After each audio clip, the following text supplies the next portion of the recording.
রূপকথার এক গ্রামের নদীর ধারে একটি ঘর ছিল, যার নাম 1000 আয়নার ঘর।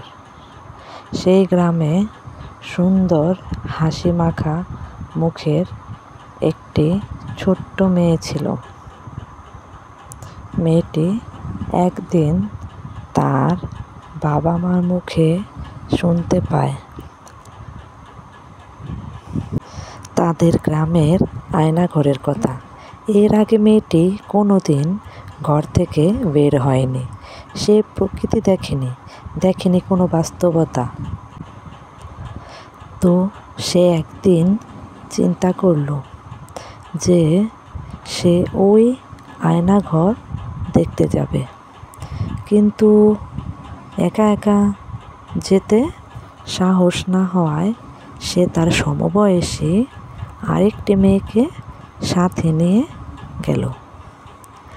আয়নার ঘরের সামনে হাজির হয়ে প্রথম মেয়েটি ভাবল যে আগে সে ওই ঘরে ঢুকবে আর সব কিছু দেখে সে বাইরে এলেই তবে ওই দ্বিতীয় মেয়েটি ঢুকবে।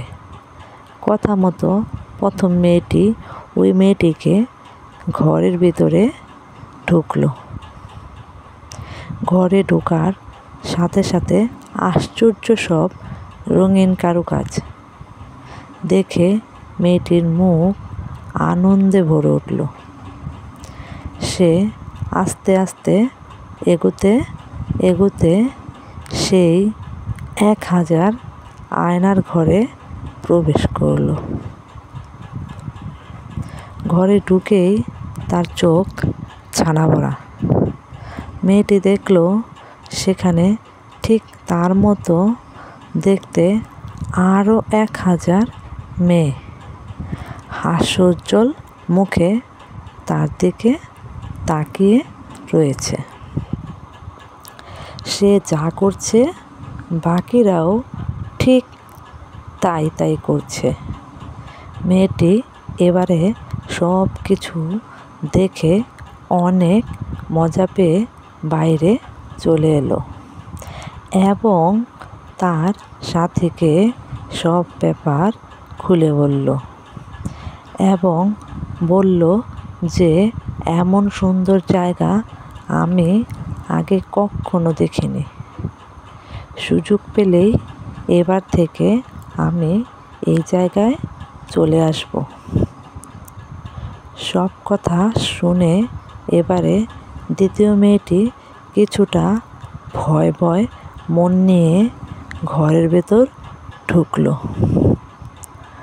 ঘুরতে ঘুরতে আতঙ্কিত মনে সেও এবার সেই 1000 আয়নার ঘরে প্রবেশ করল। ঘরে ঢোকার সাথে সাথে মেয়েটি ভয় পেয়ে উঠল।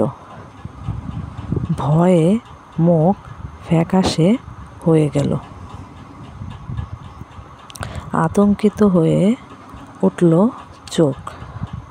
সে খেয়াল করল ঠিক তার মতো দেখতে আরও 1000 মেয়ে আতঙ্কিত আর ভয়ার্ত চোখ তার দিকে তাকিয়ে রয়েছে। মেয়েটি যে ভয়েতে 2 হাত তুলে বলেছে, তোমরা কারা? সাথে সাথে বাকি 1000 মেয়েও 2 হাত তুলে তার দিকে নজর দিচ্ছে। এবার মেয়েটি প্রচণ্ড ভয় পেয়ে ঘর থেকে দৌড়ে বেরিয়ে এলো এবং প্রথম মেয়েটিকে বলল, শীঘ্রই বাড়ি চল, এটা খুব বাজে জায়গা, আমি আর কোনোদিনও এখানে বা এই জায়গায় আসবো না।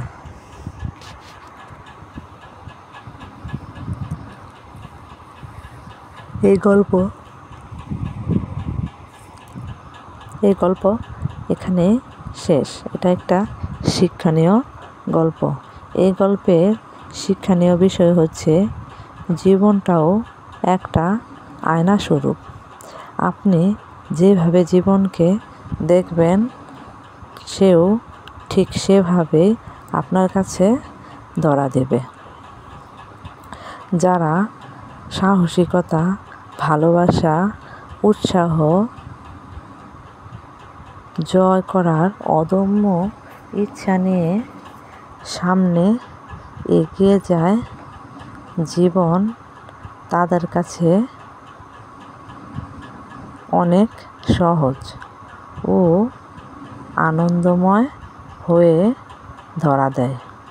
কিন্তু যারা হতাশা, ভয়, মানসিক অবসাদ নিয়ে সামনে এগোতে চায়,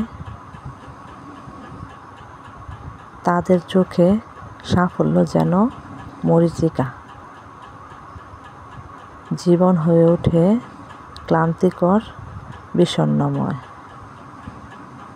বাস্তবতাকে আপনি যেভাবে দেখবেন, আপনার সামনে তা সেভাবেই ধরা দেবে।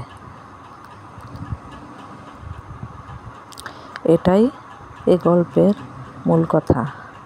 আমার এই গল্পটি যদি আপনাদের কারো ভালো লেগে থাকে, দেশ এবং দেশের বাহির থেকে যারা এই গল্পটি পড়ছেন তাদের সকলকে জানাই আমার আন্তরিক শুভেচ্ছা ও অভিনন্দন।